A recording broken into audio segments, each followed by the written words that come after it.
In order to implement and ultimately achieve the goals of this strategy, it is critically important to get both the political will and the financial commitment to address these infections. As you've heard me say earlier, the numbers of infections are absolutely huge. And with this level of infections and the huge burden on the population, not only in terms of illness, but the way it affects people's lives generally, and in terms of relationships between people, it's critically important for better quality of life and better survival to make sure that countries do invest politically in this. And so I'm hoping that one of the outcomes from this conference will be some clear messages to political leaders, to those responsible for allocating resources in national budgets and those working globally to raise funding and to provide investments, that they understand the tremendous benefits to be gained from investing in strategies for preventing and controlling sexually transmitted infections.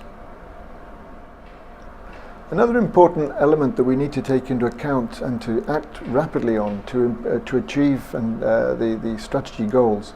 is to make sure that we get much better data at national levels, subnational levels, and then ultimately at global levels. The numbers that we have, the data that we use for informing decision making around programming, most of these numbers are based on estimates. They're not based on real data because